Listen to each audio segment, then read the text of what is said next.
Olá, está começando um boletim de notícias. Eu sou Vanessa Brolo e te faço companhia a partir de agora. Segundo o IBGE, em 2020, primeiro ano da pandemia, o comércio brasileiro teve queda de 4% em ocupação e 7,4% em número de empresas.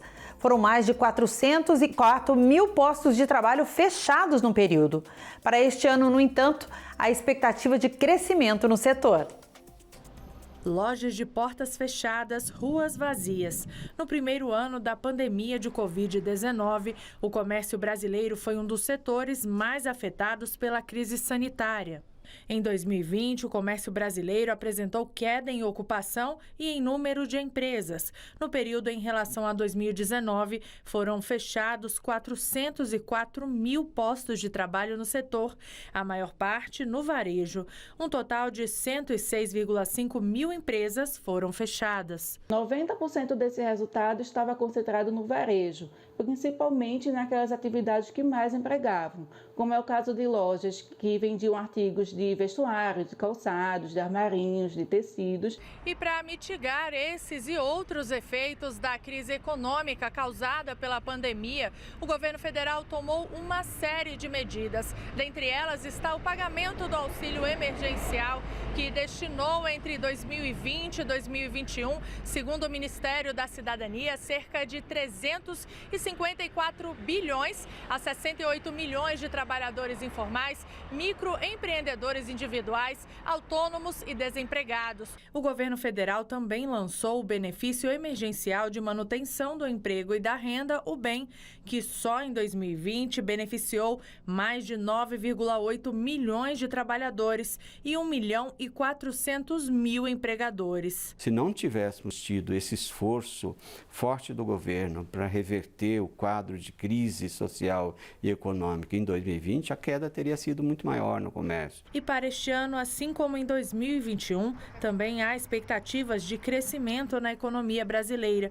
Segundo o IBGE, as vendas no comércio varejista no primeiro semestre de 2022 registraram alta de 1,4% em relação ao mesmo período do ano passado. É claro que 2022 dificilmente vai conseguir repetir esse resultado de 2021, que foi realmente um resultado acima da média. 4,6% não é todo ano que o Brasil cresce. Mas, de qualquer maneira, a economia continua em crescimento e, mais uma vez, é o setor de comércio e serviços que está realmente puxando esse crescimento e a geração de emprego e renda também.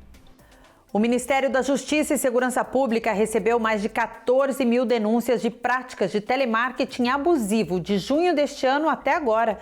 As operadoras de telefonia, bancos e financeiras são as que mais fazem esse tipo de ligação que perturba o consumidor.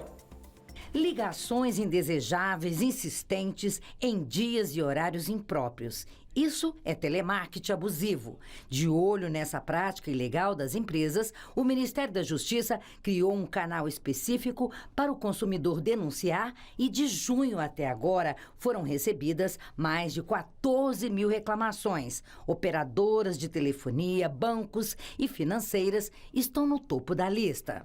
Ligam a partir de uma base de dados que muito provavelmente é obtida de uma maneira ilegal e liga para o consumidor para ofertar um produto ou um serviço sem ter qualquer relação com eles. Todas essas reclamações foram feitas depois que a Anatel determinou o uso obrigatório em todo o país do prefixo 0303 pelas empresas de telemarketing. A medida veio para ajudar na identificação desse tipo de chamada que tira tranquilidade.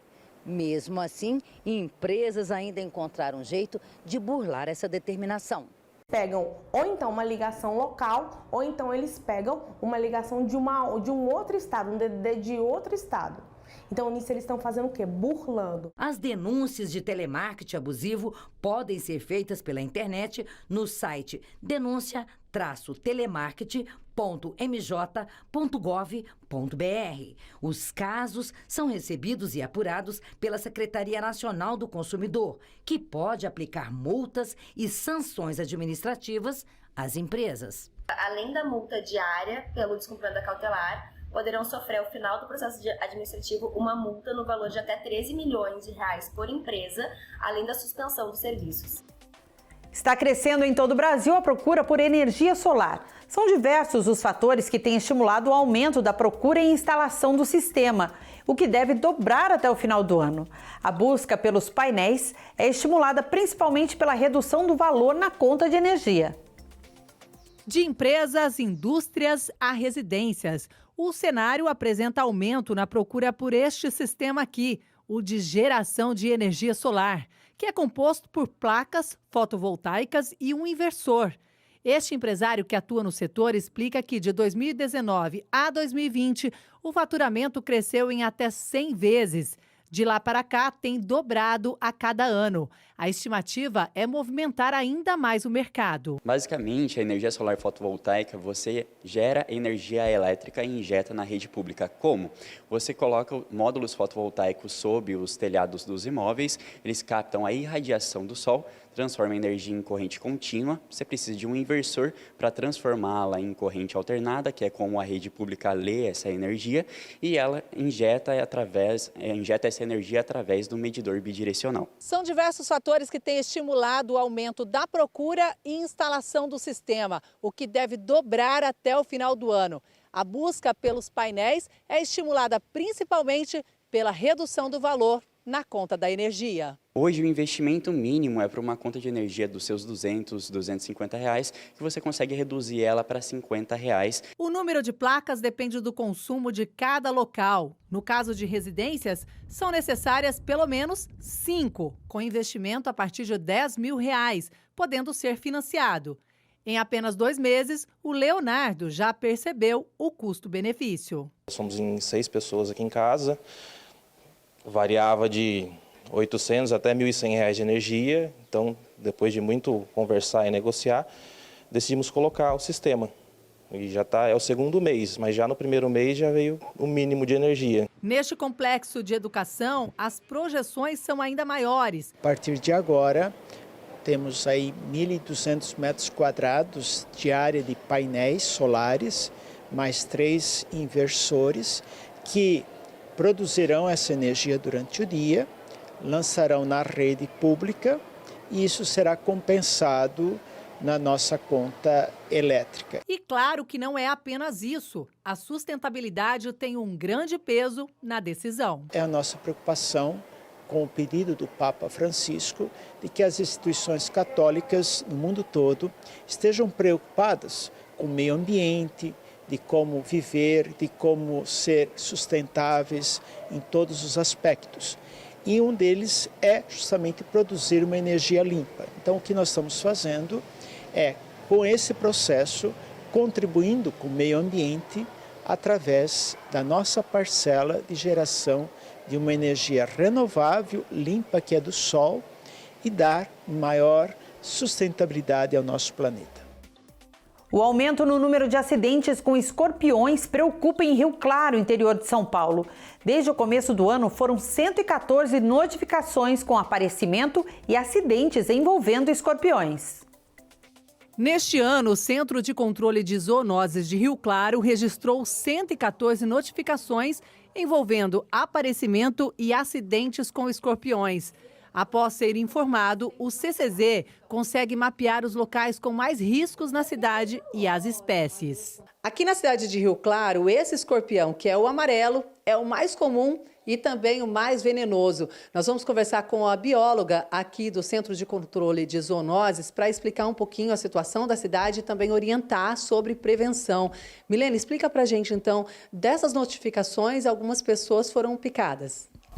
Isso. No ano de 2022, o Centro de Controle de Zoonoses realizou 114 atendimentos, notificações. Dessas 114 notificações, 46 foram recorrentes a acidentes e as demais sobre aparecimento. E como identificar se foi uma picada de escorpião, já que muitas vezes a pessoa nem vê? Bom, a picada de escorpião, ela causa uma dor imediata, Então, ela deve procurar o atendimento nas UPAs 29 ou Cervezão. Lá ela recebe o primeiro atendimento e, se houver necessidade, o médico vai encaminhar a pessoa para o pronto-socorro Nossa Senhora de Lourdes, que fica anexo à Santa Casa, antigo PSMI, para administração do antiveneno. Os escorpiões podem aparecer principalmente em locais úmidos e também com entulhos. Algumas medidas de prevenção podem ser colocadas em prática, como, por exemplo, manter jardins e quintais limpos, evitar o acúmulo de entulhos, limpar periodicamente os terrenos baldios, sacudir roupas e sapatos antes de usá-los, não colocar as mãos em buracos, sob pedras e troncos podres, vedar as soleiras das portas e janelas quando começar a escurecer, usar telas em ralos do chão, pias ou tanques, afastar as camas e berços das paredes, acondicionar lixo domiciliar em sacos plásticos ou outros recipientes que possam ser mantidos fechados. Em caso de aparecimento de escorpião, comunique à Ouvidoria Municipal pelo telefone 3526-7105. Abrindo esse chamado, a zoonoses comparece até a residência, faz uma vistoria no imóvel e passa as devidas recomendações de como proceder para evitar o aparecimento de escorpiões no local e também prevenir acidentes. E olha que graça, durante a tradicional audiência papal de quarta-feira, uma criança driblou a segurança e subiu no palco onde o Papa Francisco realizava a cerimônia. Veja como foi. Diante de milhares de fiéis, um menino roubou a cena na audiência geral. O garotinho de cerca de 4 anos driblou a segurança, invadiu o palco e foi direto até o Papa. Francisco o recebeu, perguntou seu nome e o convidou a ficar ao lado dele. O Papa deu um terço à criança e ficou surpreso com a gentileza do menino. Tanto que o indicou como exemplo do diálogo entre pessoas de diferentes gerações, assunto que já havia falado durante a cerimônia. Na audiência, falamos sobre a relação entre idosos e jovens. Esta criança foi corajosa e permanece calma, disse o pontífice sorrindo. Rimane tranquilo, O Boletim de Notícias está terminando, mas você continua com a nossa programação. Até a próxima!